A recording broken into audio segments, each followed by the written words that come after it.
What's up, Photagon? Barkanku dai jama'a. Na san kun san wannan mutumin ya dade yana raina muku wayo, yana rikitar muku da kwakwalwa. Ba ma shi kadai ba, akwai magician da yawa wayanda zaka kalla sun yi magic sai ka rasa ya aka yi suka yi wannan abin.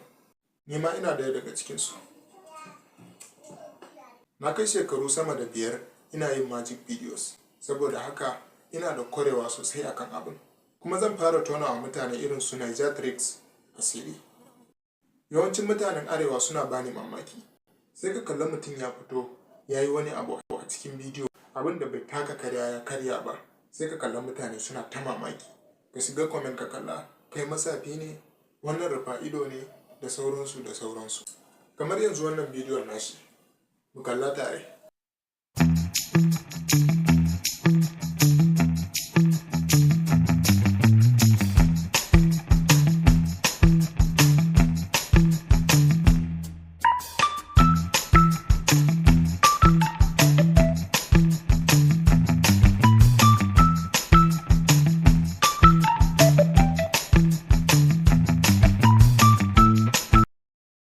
Abin da ya faru a cikin wannan magic din shine akwai wani abin da magician suke yi idan za su dauki wani abu a hannunsu.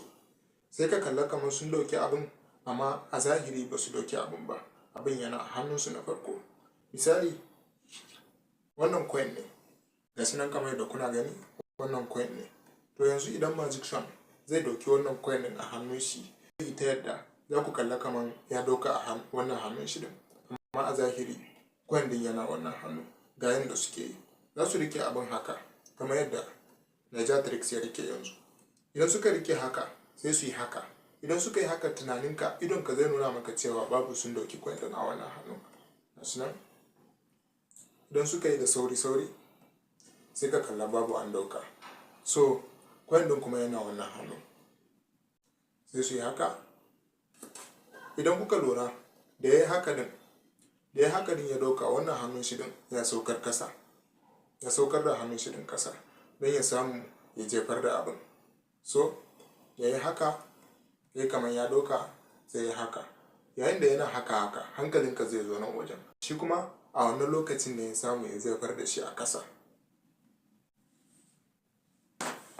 Ya yi haka, sai ya yi haka. Ba komai. Simple. Idan kuna so ku ci gaba da sanin sirrin waɗannan mutanen, ku yi following dinmu, ku danna like.